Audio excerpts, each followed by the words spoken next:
When my adopted son found his birth family, he blocked me from attending his college send-off dinner.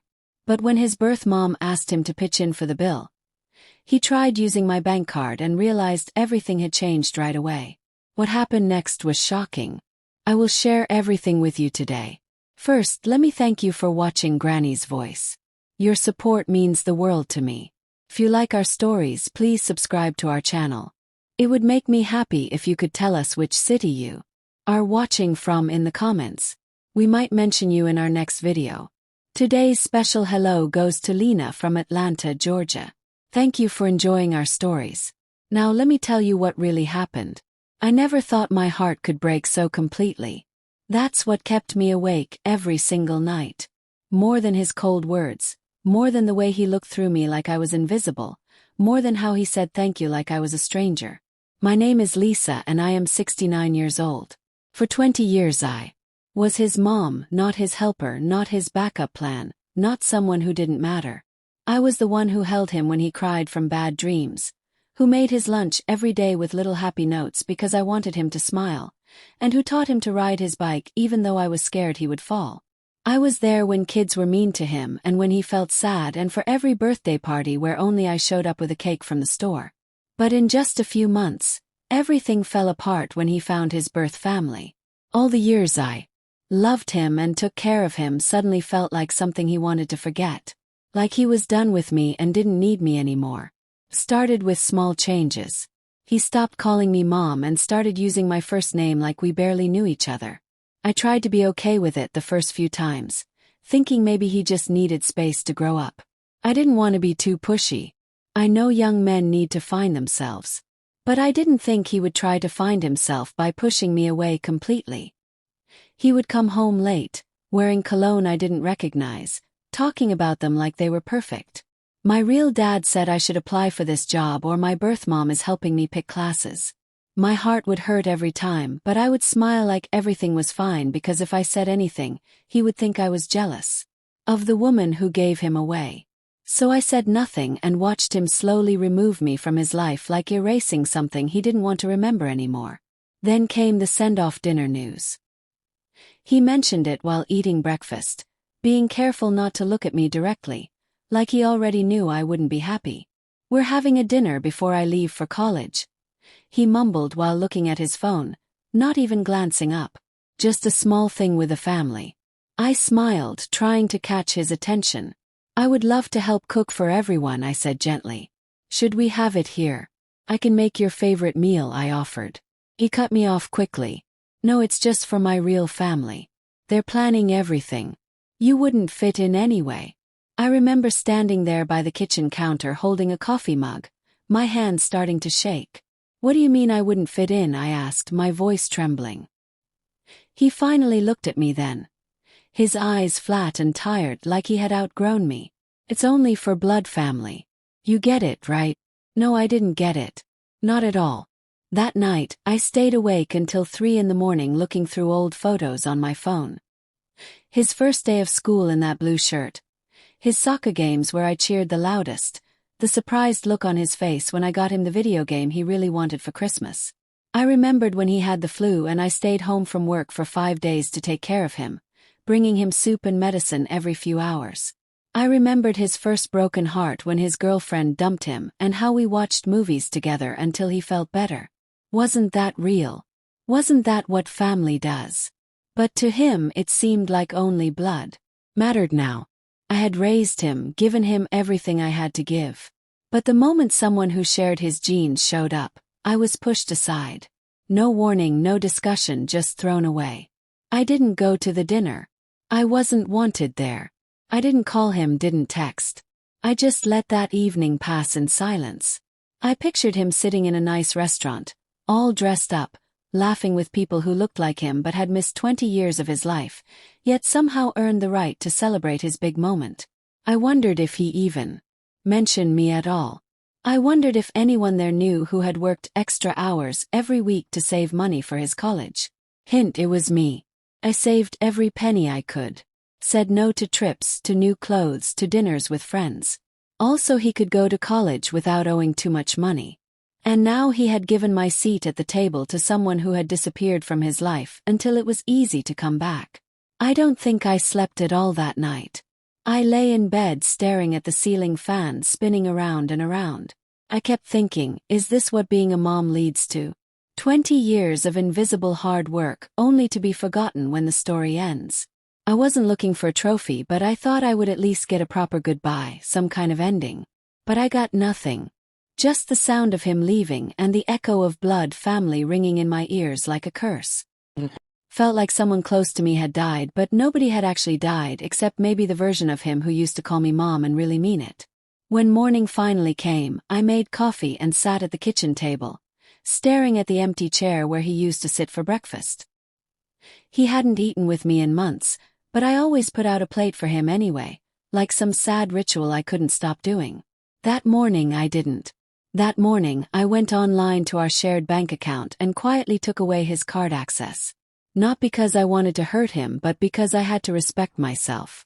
If I wasn't good enough to be part of his life, then my money shouldn't be either. He had made his choice. Now I was making mine. The first message came to my phone at 9:15 in the morning. It was from my bank, asking if I had tried to spend $287 at Romano's Italian Kitchen. At first I thought it was one of those fake messages you delete right away, but something about the restaurant name sounded familiar. I opened the alert and looked at the time. 9:03 p.m. last night, right when his send-off dinner would have been ending. My stomach felt sick as I stared at my phone. Romano's was an expensive restaurant downtown, the kind of place you went for special occasions. I knew because I had looked at their menu online once for his 18th birthday. But when I saw how much everything cost, I decided to cook his favorite meal at home instead. Apparently he had no problem with the high prices now, especially when he thought he could use my money. Called the bank and they told me the charge had been denied and asked which card was used. The lady on the phone was nice but sounded tired, like she answered these questions all day long. Yes ma'am, it was your authorized user's card ending in 4738. That was his card, the one I let him use for school books, gas and emergencies, not fancy pasta and expensive drinks. I asked if he had tried to use it other times. Yes, 4 more times, in fact all denied, all between 9:03 and 9:08. I could picture him standing there at a table full of smiling strangers, trying to look like a responsible adult with his shiny credit card and confident attitude, only to watch his plan fall apart in front of everyone. There was a tiny part of me, a small, bitter part that felt good about this. Not because I wanted to embarrass him, but because I needed him to understand that you can't push someone out of your life and still expect them to pay your bills. I didn't hear from him that night. No text, no call, no knock on my door, just quiet. I imagined his birth mom having to pay the whole bill, her eyes getting narrow with annoyance, wondering what kind of adoptive mother would embarrass her son like that. I imagined what they all said. The whispers, the way they probably looked at him differently afterward. Maybe they finally realized he wasn't as grown-up as he wanted them to think. I knew it wasn't nice to think like that, but I couldn't help it. I had been made to feel like garbage, and now he had to face what his choice really cost, both in money and feelings. The next morning he came to my door. I wasn't even dressed for the day yet. Still in my pajamas, holding a half-empty cup of coffee when I heard the knocking. It wasn't soft. It was loud, urgent, angry-sounding. I opened the door to find him standing there still wearing the same clothes from last night. His hair was messy. His eyes red like he hadn't slept. His face tight with anger. He looked tired, not just from staying up late, but tired deep in his soul. "What the heck, Mom?" he said loudly, not waiting for me to invite him in before pushing past me into the living room. It was the first time he'd called me Mom in months, but the way he said it didn't sound loving. Sounded like he was blaming me for something. I closed the door behind him and followed slowly. My heart was already beating fast because I knew this was going to be bad. He turned around to face me like I was a stranger who had done something terrible. "Why did you block my card?" he demanded, crossing his arms like I was a kid who had stolen something from him. I didn't answer right away.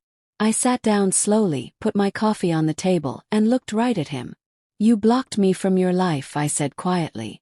I thought it was only fair. His mouth opened, but no words came out.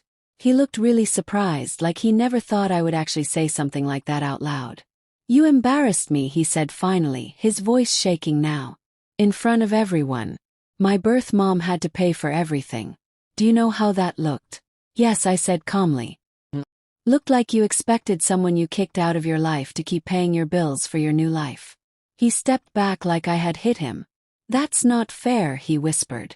I never said I didn't love you. I made a sound that was supposed to be a laugh, but it came out harsh and bitter. Nothing like my normal laugh. You didn't have to say it with words. You showed it. You showed it when you didn't invite me to dinner.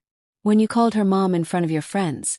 When you erased me so easily the second you found someone who had the same blood as you. I could feel my hands shaking, but I kept talking. And now you want my money. You want me to be the invisible person who pays for everything while you give all the attention to someone else. He sat down across from me. His arms hanging loose at his sides now. I didn't think you'd actually cut me off, he said quietly, barely looking at me. That word actually hit me like a punch to the stomach. So you knew I would someday, I said. The hurt crawling up my throat like I was going to be sick. You just hoped you could get one more favor out of me before I got smart enough to stop. He didn't say that wasn't true. That silence told me everything I needed to know. You want to be independent, sweetheart, I said, standing up. That includes paying for things yourself. You can't block me as your mother but keep me around as your bank account. That's not how any of this works. He started crying then. Real, broken sobs that twisted my heart and made me want to hug him tight like I used to when he was little. But I didn't move. I sat there and let him cry because sometimes loving someone means letting them feel the hurt their choices cause. Sometimes love means stepping back even when every part of you wants to step forward and fix everything. He wiped his face with his sleeve and looked at me with eyes I barely knew anymore. I didn't think it would end like this, he whispered. Neither did I said just as quietly, but it did, and there was no going back to how things used to be. He came back the next morning, same time, same tears, but this time he didn't even knock. He just sat on my front steps like he lived there, like he hadn't burned down our relationship with his own words and actions. I watched him through the window for a whole 5 minutes before I opened the door. He was hunched over, arms wrapped around his knees, his face red from crying.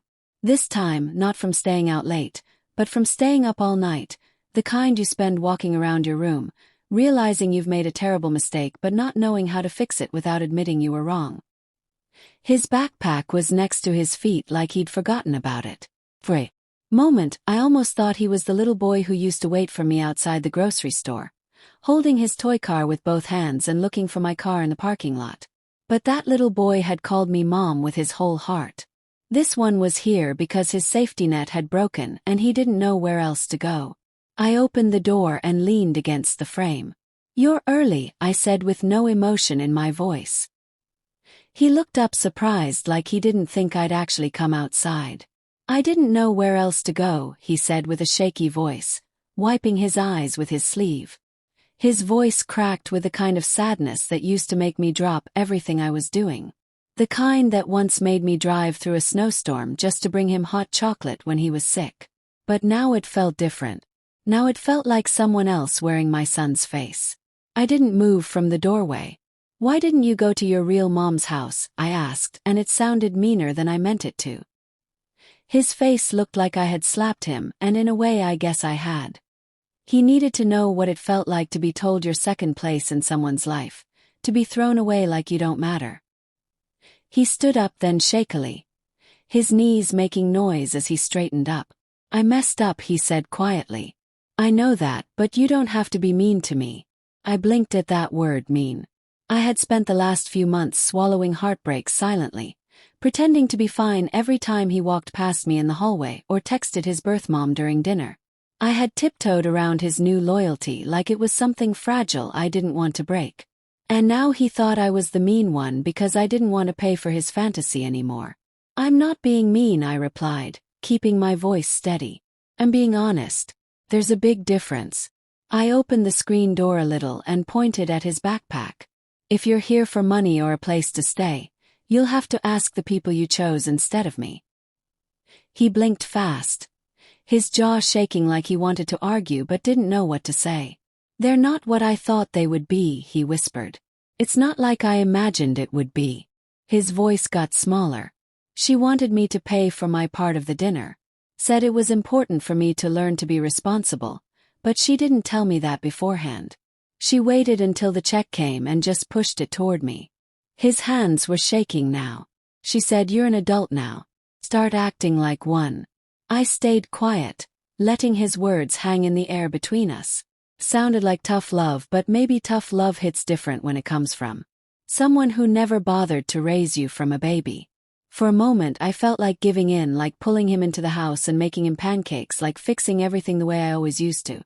But then I remembered the look on his face when he told me I wasn't invited to his send-off dinner. I remembered hearing him laugh on the phone, telling his birth mom she was the real MVP. I remembered walking past his bedroom one night and hearing him say, "Yeah, she was just the lady who raised me, but you're my actual mom." That sentence had played in my head for weeks. Just the lady who raised me. Like my entire motherhood had been reduced to babysitting until someone better showed up. And now, when reality didn't match his dream, he wanted to come back and pick up where we left off, like love could be paused and unpaused when it was convenient. "You made your choice," I said, stepping fully onto the porch now. "And I accepted it, but choices have results. You don't get to make me disappear when it works for you, and then bring me back when things get hard." She looked away, his chin trembling. "I didn't think you'd actually let me go." He whispered like he hated having to admit it. That got to me because of course he didn't. I'd always been the one who kept everything together. I was the glue, the safety net, the quiet person in the background making sure nothing fell apart. But I wasn't that anymore. I couldn't be. I wouldn't be. A neighbor down the street was walking their dog and I noticed them glance over at us. I didn't care. Let them see. Let the whole world see what it looks like when a mother draws a line that no one thinks she ever will. "I love you," I said, my voice catching a little even though I didn't want it to. "But love isn't permission to use people. I've been your mom in every way that matters. But you've treated me like a backup plan. And I can't keep being the person you fall back on when your dream doesn't work out." He looked shocked, like he hadn't thought that love had limits, that I too could reach a breaking point. "So that's it?" he asked, his voice empty. "You're just done with me?" I nodded slowly. "For now, yes, until you figure out what family really means. Until you learn to love without using people." I turned around and went back inside, closing the door behind me. I didn't slam it. I didn't lock it, but I didn't open it again either. Even when I heard his quiet crying start up again, even when I heard him pick up his backpack and walk back down the steps, his footsteps getting quieter as he walked away. I sat on the couch afterward, staring at the spot where he had been standing on the porch, and felt something change in me. Not happiness, not relief, but determination. I hadn't closed the door because I was angry. I closed it because I had to survive. I had given him everything. And now I was giving him the space to figure out if any of that had ever meant anything to him at all. 3 days passed in tense quiet, the kind that doesn't shake the house but lives under everything, humming like electricity about to spark. I didn't hear from him. Not a knock, not a call, not even a cowardly text message, just emptiness. And I'll be honest, I kept checking. Every morning I looked out the window a little longer than I needed to. Every night I left the outside light on longer than I should have. Hope is a stubborn thing. It's not gentle or pretty. It's sharp and annoying, digging into your chest every time you think you've finally let go. But when the phone rang that morning, I knew. Before I even looked at it. I didn't know the number, but something in my gut twisted the way it always did when he was involved. I answered cautiously. "Hello," I said, my voice quiet and careful. There was a pause and then I heard a voice. Not his exactly, but one that sounded like his, only older, smoother, practiced, like someone used to getting their way. "Hi, this is Patricia. I'm his birth mother." She didn't even say my son's name. Just his. Like I didn't already know. Like I hadn't memorized every detail of that boy's life since the day I brought him home from the hospital. I stayed quiet, waiting. Patricia continued. I just wanted to clear some things up. He's really upset, and I think maybe there's been a misunderstanding between you two. I could hear her chewing something on the other end. Casual, breezy in that way only someone who hasn't done the hard work of parenting can afford to be. He feels like you kind of blindsided him. The card thing, it really embarrassed him in front of everyone. I don't know what broke first, my patience or my control. But I finally spoke. Let me make one thing very clear. I said each word careful and deliberate. You don't get to call me and make me feel guilty for not paying for a dinner I wasn't invited to. You don't get to act like I blindsided him when he's the one who pushed me out of his life like I never existed. I raised him alone for 20 years. Where were you when he had appendicitis at 8 and I slept in a hospital chair for 4 nights? Where were you when he cried into my shoulder after his first girlfriend broke his heart? You were nowhere, but now you're back and you want to play family and I'm just supposed to keep paying for it all. There was silence on the phone. Not the awkward kind, but the kind that told me I had finally said something no one else had the courage to say. Patricia cleared her throat. Look, I didn't mean to cause any trouble. I just thought maybe you'd want to help him. He's still your son, isn't he? And that's when I laughed. I didn't mean to. Just came out bitter, sharp, hollow sounding. He was my son until he told people I was just the lady who raised him. My voice cracked on the last part, and I hated that it did. He didn't say that, Patricia replied quickly, but the pause afterward gave her away. She knew she'd heard it. Maybe she even encouraged it. He did, I said quietly. And I heard it with my own ears.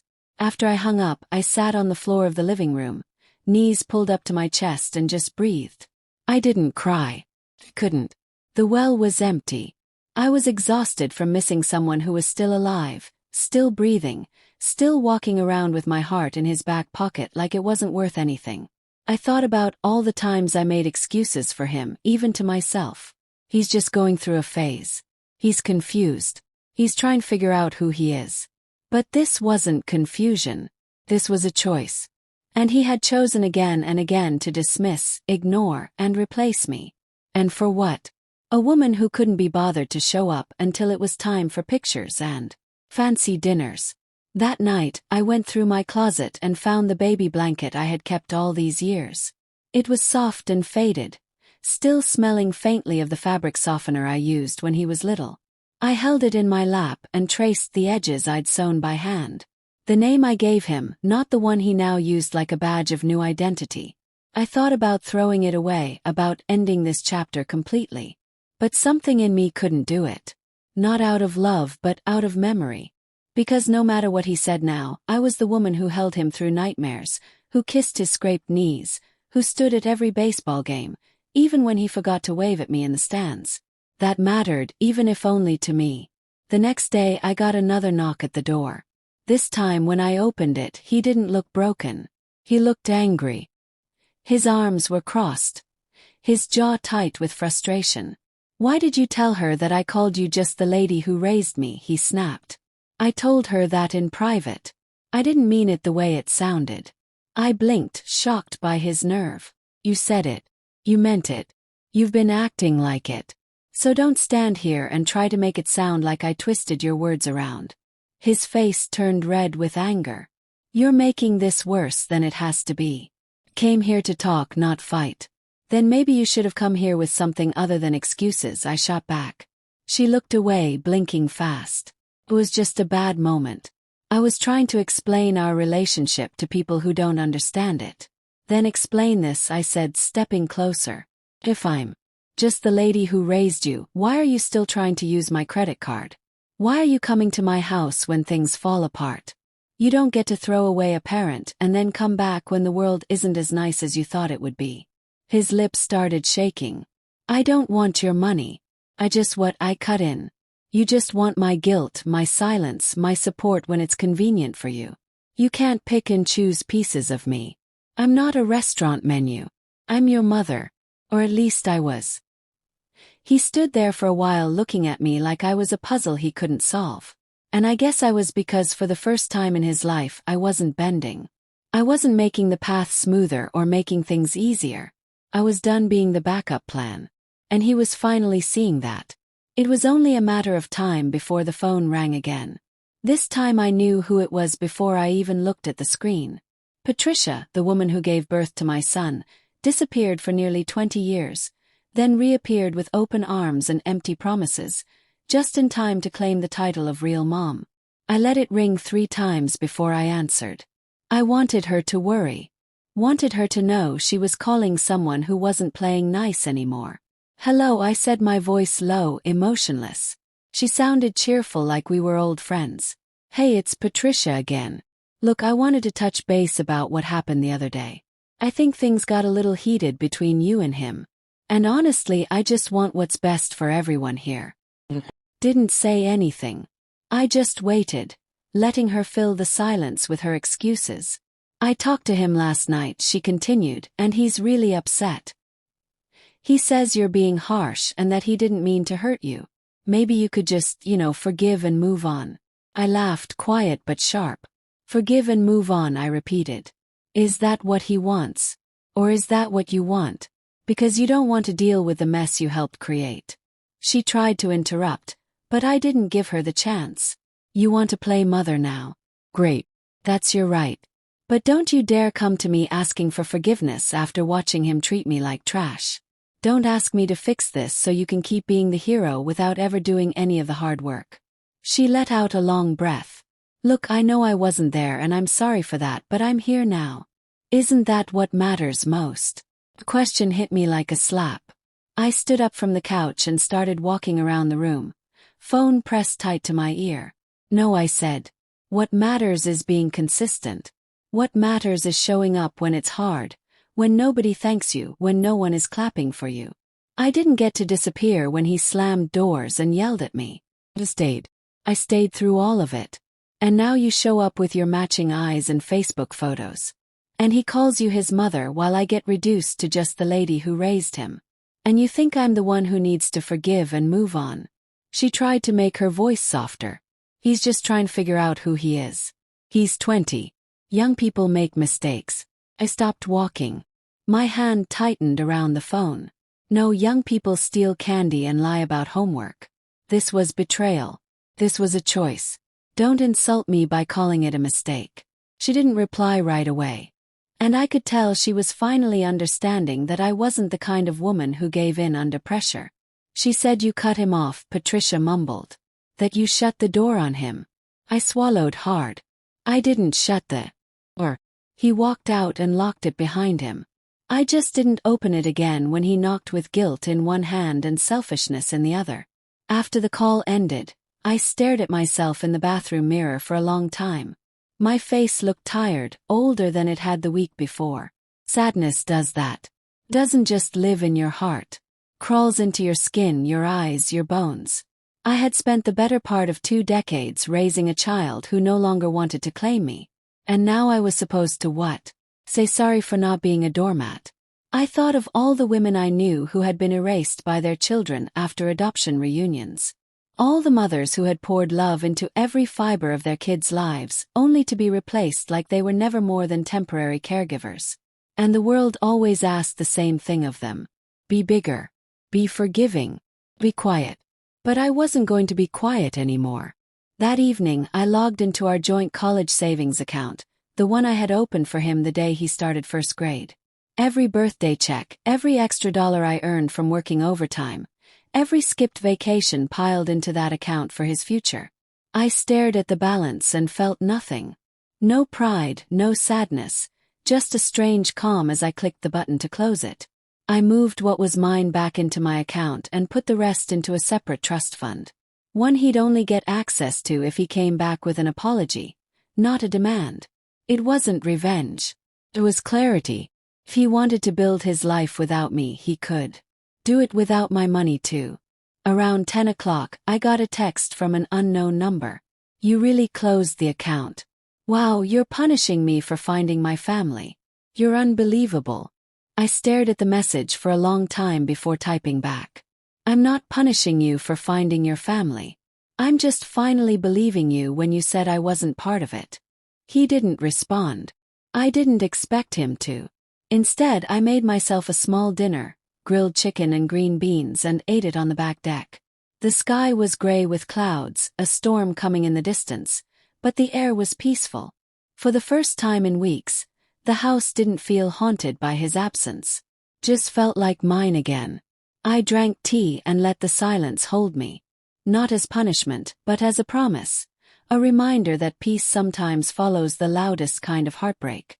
And in that moment, I didn't feel like a bad person.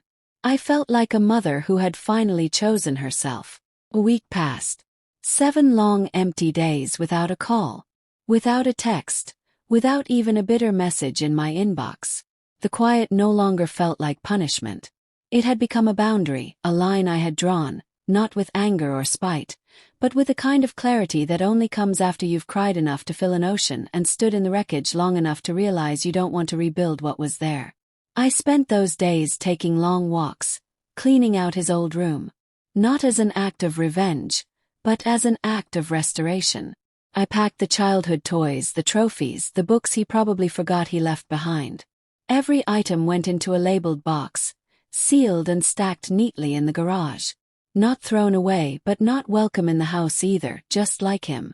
It was during one of those quiet afternoons, the sunlight streaming through the kitchen window, that I found the envelope tucked into the side of the junk drawer where we used to keep extra phone chargers and takeout menus. It sat there innocently, the handwriting unmistakably his. Don't know why he left it there.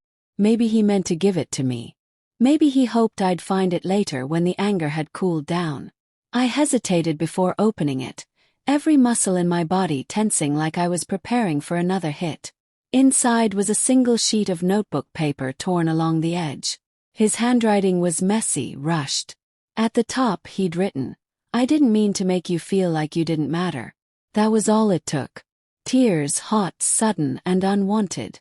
I read the rest quickly, afraid I'd stop if I slowed down. He talked about being confused, about wanting to belong somewhere that looked like him, about feeling torn between loyalty and curiosity. He admitted that he'd said hurtful things, and that he thought I would always be there, no matter how far he pushed. But the thing that broke me more than anything was the last line. "If you hate me now, I understand. But I hope one day you'll remember that I was your little boy first." I sat down, letter trembling in my hands, and felt something shift. Not forgiveness, not softness, but understanding. This wasn't a story of clear villains and innocent victims. This was a story of broken people trying to make sense of their own pain. And while I didn't excuse how he handled it, I finally saw the child in him again. The scared one, the uncertain one. The one who still wanted to be loved even as he pushed me away with both hands. But that didn't mean I could open the door again. That didn't mean I could forget what he had said or undo how he had made me feel. So thrown away, so replaceable, so invisible. I sat on the deck again that evening, watching the sky turn purple with sunset, and thought about what it meant to love someone who no longer made space for you. People say unconditional love means taking someone back no matter what. But I don't believe that anymore. Real love, grown-up love, has conditions. And one of them is respect. Another is giving back what you get. You don't get to claim the benefits of my love while spitting on the foundation it was built. You don't get to exile me and still expect me to play mother when it's convenient. The next morning, I mailed the box of his things to his college address. I didn't include a note. I didn't want to confuse him with emotion. He needed to know I'd moved forward, not in anger, but in truth. That night I got a voicemail. He didn't ask me to call back. He didn't beg me to reconsider. He just said, "I got the box. Understand now. I wish things were different, but I get it. I just wanted to say thank you for everything, even if I didn't say it when it mattered." And that was it. No fairy tale ending, no tearful reunion, just a quiet voice on the phone, full of regret, maybe even growth, hanging in the air like a song with no ending. People like to believe every broken relationship can be fixed. That's the story we're told. Redemption, forgiveness, a perfect bow on top of years of silence and hurt. But the truth is, sometimes relationships die without ever being buried. Sometimes the healthiest thing you can do is stop playing the role someone expects from you and walk away with your dignity intact. I didn't hate him. I didn't wish him harm. But I couldn't go back to being the woman who kept giving while being asked to shrink smaller and smaller just to fit in his shadow. I don't know what the future holds. Maybe one day we'll find our way back. Not to what we were, but to something new, something honest. Or maybe this is the end of our story together. Either way, I'm not waiting at the door anymore. I'm living my life. I'm reclaiming my peace. I'm letting go of the fantasy that love always wins and embracing the truth that boundaries sometimes have to win, because loving someone doesn't mean losing yourself. And I loved him. I still do. But I love me more now.